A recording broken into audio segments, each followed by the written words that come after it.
I'm the servant. My thumb is Tom Thumb. I'm midwife. I'm Princess May. I'm Princess June. I'm Princess April. I am the queen. And I'm the king. Once upon a time, a queen had triplets. Three? Three? Three. The midwife said, and so there were. Boys? Boys. Asked the servants. Girls. Said the midwife, and so there were. The queen named them April, May, and June. As the years passed, the three little princesses grew into beautiful young women. One day the king said, It is time for you to think of marrying. And weddings and gowns and feasts. Not to mention princes. Yes, princes. And there's a problem, you see. There's a slight shortage of princes this year. A shortage of princes? Well, the three princesses. How dreadful. said the servants. Most unfortunate. I'm afraid so. There are some very fine princes, but it appears they've all been taken. One was swept up by a cleaning girl. A cleaning girl? Impossible. Of all the nerve. A cleaning girl named Cinder something or other. Very nice, but a hard worker too. They said she only had rags to wear, except for a pair of glass slippers. But she took the prince away. The king continued. Another prince found some enchanted castle. Those are rather rare these days, but you still find one every now and again. Seems everyone has been asleep for years, including the king's daughter, a real beauty. Without even knowing, the girl prince fell in love, woke her with a kiss. A kiss? A kiss? Gasped the three princesses. My word. Of course. You know magic spells. The king said. If you can't think of anything else to break them, a kiss will usually do the trick. Anyway, the prince, who was married before everyone could finish shouting. Another prince fell in love with a dead girl. With a dead girl? Shouted the three princesses. How frightful. Good heavens. She wasn't really dead. The king said. Another magic spell, you see. Her stepmother was a real witch. She couldn't stand the poor girl and put a curse on her. Everyone thought she was dead. She was so beautiful they kept her in a glass coffin. Good thing, too. The prince wandered by and fell in love. A kiss did the trick again. One more prince taken. Lovely for them. But you see, it creates a problem for us. It's a problem, all right. What a problem it is. Most perplexing. The queen agreed. Princess April stood up. I will go and find a prince myself. Find a prince? Yourself? Unheard of. Quite improper. I'm sure I can. If a cleaning girl can find a prince, how hard can it be? Well, Said the king. I've heard of a prince or two might be left in the northern countries. You can try it there, I suppose. I will leave at once. Said April, and so she did. What of you, May? Asked the king. Will you seek out your prince, too?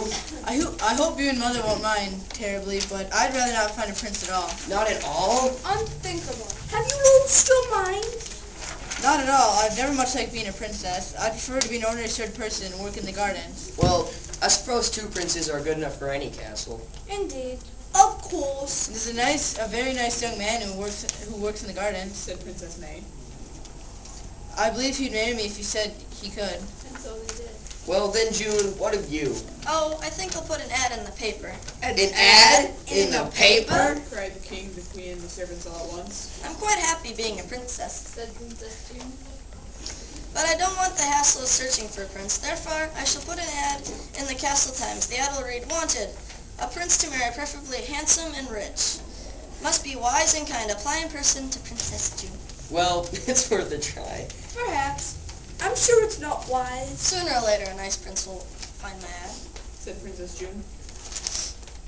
Until then, I'm quite content to wait. Very well. Said the king. Write your ad.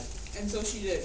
It was not long before Princess April returned to the castle with the charming prince. Now then, April, tell you how you found this fellow. It wasn't easy, Father. Princess April answered. I traveled north until I reached the castle. A queen and her son lived in it, but they wouldn't even talk about marriage. Spend the night and we'll talk in the morning, the queen said. The room was nice, but oh, the bed. I needed a ladder to climb into it, and it was ever so lumpy. I couldn't sleep a bit. I figured that since I was awake and the prince didn't seem eager to marry me, I might as well move on. So I did. Of course, it was terribly dark out. I could not see a thing. I ran into the side of another castle. When I rang the doorbell, a horrid beast answered the door. A beast? A horrid beast? Shocking. Extraordinary. It was dreadful. You can be sure I didn't stick around to see the prince, to find the prince there. I ran away as quickly as I can in the dark. Suddenly, I splashed right into a smelly pond. A poor frog talked to me, or at least he tried. He had a raspy voice and was hard to understand. I was tired, frightened, and soaked. I didn't have time to listen to the croaky old frog. That may have been a good time to try a kiss. Ah, yes, indeed. Quite so. Kiss? A kiss? Never thought of a kiss to kiss a frog. Not to worry, my dear. You have a prince now. Do tell us how you got him. Oh yes, in the morning I wandered farther north. The snow was very deep. I was freezing, not to mention tired and hungry. I had almost decided to go home and let my prince find me. Then I saw him. He was tall, so handsome, and it's so marvelous that I almost didn't know he was made out of ice. Of ice? He was made of ice? Remarkable. Chilling. Indeed. Agreed Princess April, and her prince nodded and shivered. He was enchanted, of course, by a wicked stepmother. You know how it is. And you thawed him out? A kiss did the trick, just as you said. As soon as he stopped dripping, we hurried here to be married.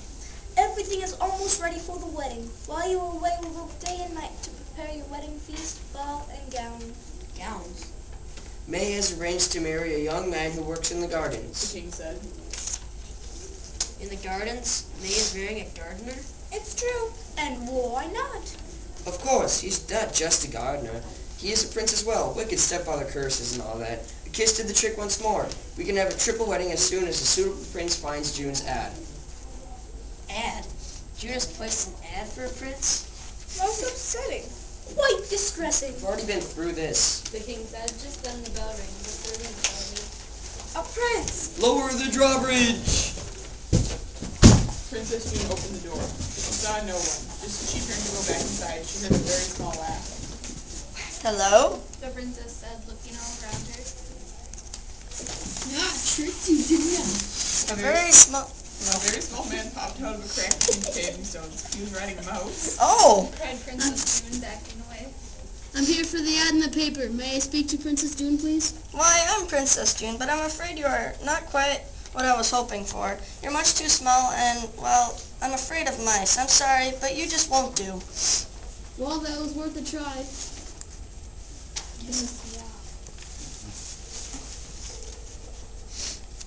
Thumb hopped into his saddle and spurred the mouse away. Well, The king asked when she came inside. Princess June shook her head. It was a very odd little man, only as big as your thumb. His horse was a mouse. I doubt he's really a prince. Oh, there's the bell again. Perhaps this will be my prince. The drawbridge was lowered again. Princess June opened the door and slammed it shut. well, So, a kiss wouldn't help. Absolutely not. The ad must have gotten into the Jungle Times by mistake. It was a lion. a lion? Oh, beastly. I knew the ad was a mistake. Perhaps you're right. Said Princess June, peeking out the door. But the lion's gone now, and look, someone else is coming. A man, I hope. A tall and handsome man.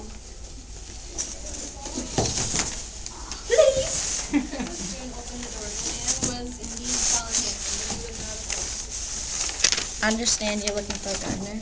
Actually, I'm looking for a prince to marry. The man was not a prince, but he was a charming, kind, and wise. Well, now you're a very beautiful princess, and I would be delighted to marry you. Although I am not a prince now, if I married a princess, I'm not a prince now. I would be if I married a princess. Marry me, and you shall have a prince. From behind the door, the king, queen, servants, and other princesses said. Take him! And so she did. The next day, the castle was full of flowers and wedding gowns. The princesses were full of happiness. The king and queen were full of pride. The servants were full of delight. It was a marvelous wedding. The three princesses were stunning in their wedding gowns of silk, lace, beads, and jewels. The three princes were dashing in their wedding suits. The feast was delicious. No one went hungry in all the land that day. The dance could not have been better, even though someone dropped a glass slipper. It was a glorious day. As the newlyweds kissed, everyone was certain the three princesses and their princesses